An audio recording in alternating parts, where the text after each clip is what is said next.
안녕하세요, 김현입니다. 오늘 준비한 경기 분석은 미넨과 맨유의 경기입니다. 경기 결과 보면 두 팀이 꽤 치열해 보이죠. 그런데 경기에 대한 통계를 보면 미넨이 주도한 걸 알 수 있습니다. 그럼 미넨은 어떻게 경기를 유리하게 운영하면서 주도했을까요? 경기를 주도할 수 있었던 요인이 여러 가지가 있겠지만 전 첫 번째로 김민재와 우파메카노의 전진성을 얘기하고 싶습니다.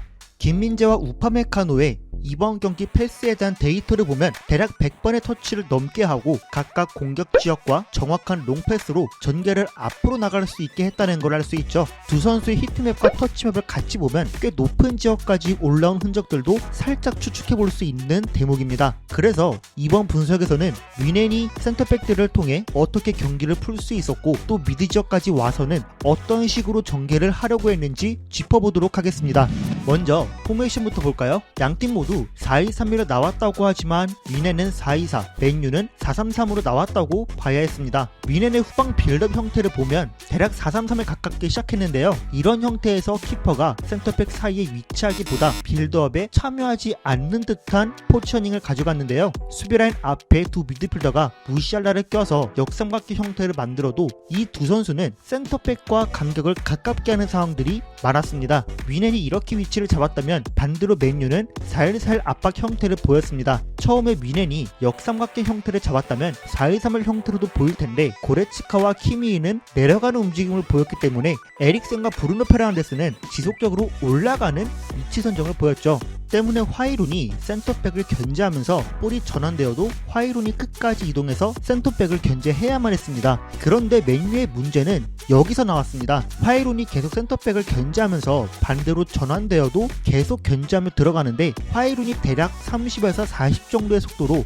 압박하기 때문에 우파메카노와 김민재 입장에서는 70의 속도로 전진해버리면 서서히 이 선수와 센터백 간의 거리는 멀어지게 되거든요. 이러면 윙어 입장에서는 전진하는 센터백과 간격은 가까워지고 본인이 견제해야 할 풀백은 지속적으로 애매하게 윙어와 풀백 사이로 이동하면 상대 풀백과 거리가 더 멀어지게 되죠. 이러다 보니 사이드에서 라이머나 알폰소 데이비스가 볼을 소유하면 맨유의 레길론과 달론은 안에 버리고 바로 튀어나갈지 아니면 윙어가 내려올 때까지 기다릴지 굉장히 애매해진 상황에 처하게 됩니다. 왜냐면 그나브리와 사네는 풀백들과 맞닿아 있으면서도 풀백들이 볼을 잡으면 안으로 바디 포지션을 사이드를 바라보고 들어가기 때문에 웨이브 타면서 속도로 쭉 들어가게 되거든요.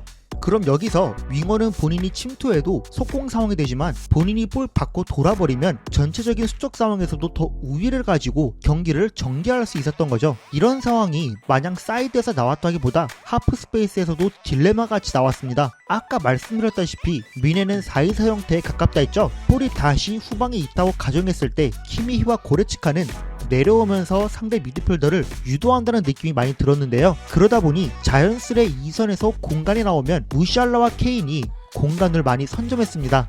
미넨 입장에서는 좌측면은 그래도 카스미루가 무시알라와 위치상 1대1로 견제하지만 만약 우측면에서 케인이 내려오면 리산드로도 케인이 볼 받을 때 내려와서 묻어칠지도 애매한 입장이 되기도 합니다. 물론 볼이 케인한테 들어오면 확실하게 리산드로가 묻어야 되지만 케인이 내려가면서 먼저 대응하게 되면 그나브리와 사네는 특유의 안쪽으로 돌아 침투하다 보니 이 공간을 내준다는 느낌이 들 수밖에 없는 거죠.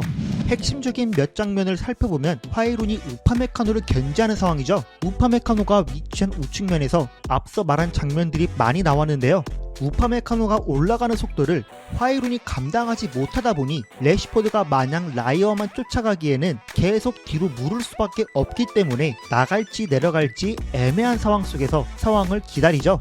우파메카노와 김민지도 보면 상대가 대응하기 딱 어려운 상황에 패스하면서 타이밍을 굉장히 잘 잡았다고 볼 수 있는 상황입니다. 그러면서 라이머를 보면 애매하게 위치해서 들어오는 볼을 소유하게 되는데 이 상황 보면 케인도 여기까지 있기 때문에 리산드로가 나와서 대응해야 하죠. 또 무시알라도 케인과 같은 선상에 위치하는 걸 보면 두 선수가 밑에서 받쳐주고 앞쪽에 그나브리와 사네같이 빠른 선수들을 상대 수비 라인 사이에서 출발시켜 수비 라인을 부수려는 걸 볼 수 있죠. 다른 상황 볼까요? 이번엔 레시포드가 방금 말한 부분과 유사한 상황을 겪었지만 우파메카노가 볼 방출 타이밍을 빠르게 가져가면서 라이머가 또 프리하게 나온 상황입니다. 사네는 벌써 센터백과 풀백 라인에 들어가서 침투하기 때문에 라이머가 애매하게 볼을 잡을 때도 레길론이 사네를 버리고 버리고 나오기 어려운 상황입니다. 이 상황도 보면 라이머가 비슷한 상황에 볼 잡고 케인 내려왔죠. 이번엔 사네가 침투하는 게 아니라 볼 받고 왼발로 무시알라에게 돌려주면서 상황을 전체적으로 유리하게 풀 수 있었던 상황입니다.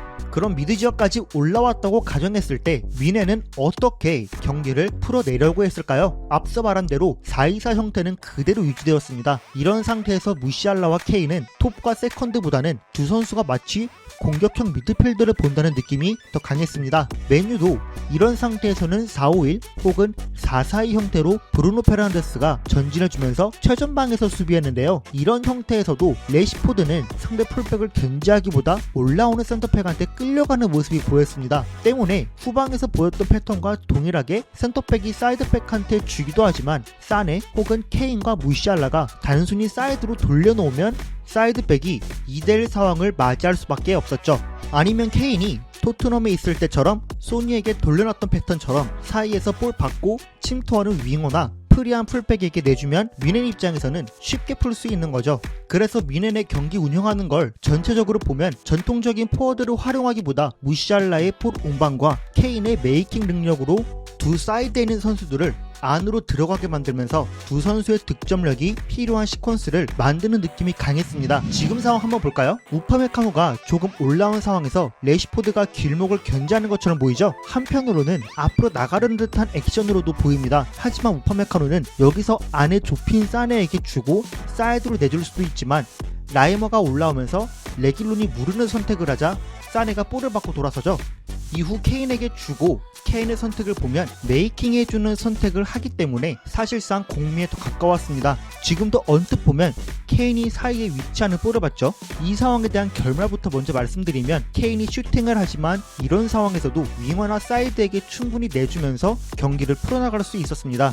제가 오늘 준비한 분석은 여기까지입니다. 재밌고 유익하게 보셨다면 구독과 좋아요 부탁드리고 여러분들의 경기에 대한 의견도 댓글로 남겨주세요. 감사합니다.